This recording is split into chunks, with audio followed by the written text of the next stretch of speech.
around noon. I got to check Evan, I and think see I'm what on the my same flight is. as you. All right, am I driving you? Sure. Yeah. Why not? Mm-hmm.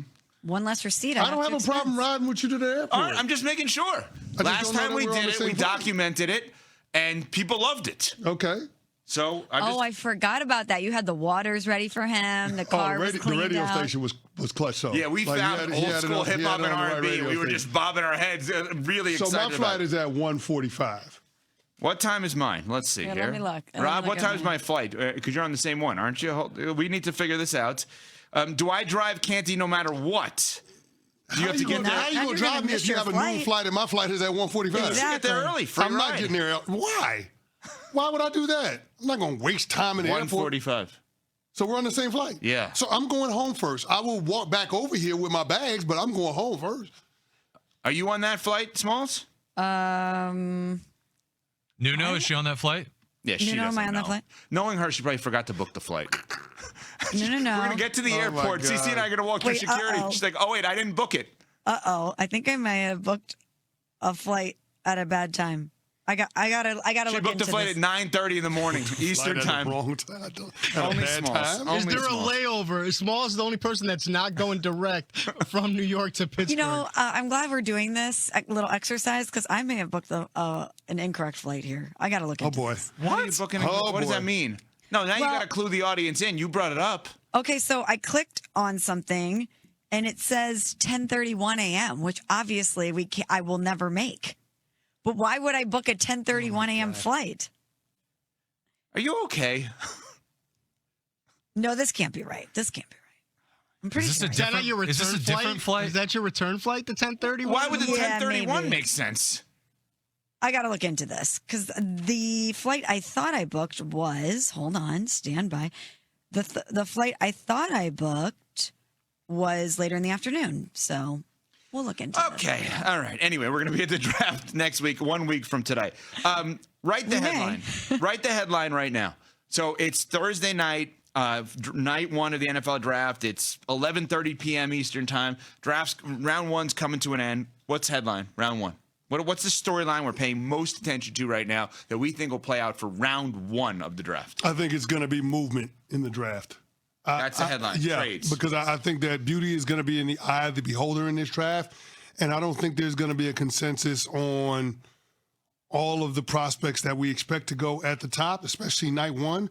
So I think the big storyline is not going to be a particular prospect, but I do think it's going to be draft day trades to move up and down the draft boards, and trades for veteran players. I think that's what's going to be the star next Thursday when the draft kicks off. Smalls? Oh, I hope you're right, Cece. I hope we get a lot of movement and a lot of excitement when it comes to Thursday night's draft.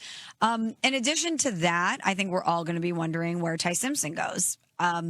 We know Fernando Mendoza, unless the Raiders get that Godfather offer, is likely to go number one overall. I'm assuming Jeremiah Love will go top 5. And after that, the big intrigue is going to be who's going to take Ty Simpson. We are going to be constantly looking at the camera panning to him in the green room. We're going to, as the picks go, we're going to be talking about teams that need a quarterback for now or teams that need a quarterback for the future. I think he's going to be the big time story on Thursday night. So this draft has a consensus number one in Mendoza. Ty Simpson out of Alabama, quarterback, is the second quarterback most people have on their boards. There's 2 pass rushers in David Bailey, outside linebacker, edge rusher from Texas Tech, and Arvell Reese from Ohio State that are both considered in that 2-3 range. I do wonder if, because of the fact that everyone kind of says a lot of these guys are interchangeable relative to, oh, I could see this guy being good, I could see that guy being good, I wonder if there are players drafted really high in this draft that none of us have had in mock drafts. Because it's like, I'm not passing on so-and-so because I don't know if that guy's even that good. I wonder if there are names that jump up that we're just like, wow, I didn't see that coming. Go ahead. I got a name for you. Go ahead. Taylor Green from Arkansas, the quarterback. I mean, 6'5", 225 pounds, ran a 4.3 40, a lot of physical gifts. Like first round? I don't know. I'm like, when it comes, even throwing that out there is bold. I'm just putting it out there. Like, Yeah. I think this guy is going to go a lot higher than what people suspect because he's got things that you can't teach. Now, is it raw? Hell yeah, it is. But we've seen people take a shot on that type of talent high up in the draft. I mean, you think back decades ago with Matt Jones, the quarterback. Yeah, from Arkansas. From Arkansas, Went to the 6'6", Jaguars. 200 pounds, ran a 4.340, gets drafted by the Jacksonville Jaguars. Now, it didn't pan out for them. Yeah. But just the physical gifts lent itself to them taking a shot at him, because every coach, every talent evaluator has an ego, and they think to themselves, if I get the guy in my building, then I'll know what to do with him. I'll know how to use him. So when you hear things like what Eric DeCosta said early this week, when he says that there's a drop-off in talent midway through the third round, what we could see is teams taking guys that are more projects than finished commodities, even on night one, once we get into the latter part of the first round. So is it on the table for you that he gets drafted ahead of Ty Simpson? Or are you saying more ahead of the Drew Allers, Garrett Nussmeyers of the world? I'm saying this. This is what I'm saying.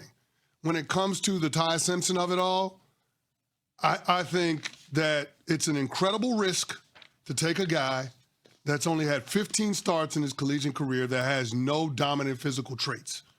It's an incredible risk. If you want to say processing is his superpower, okay, that's well and good.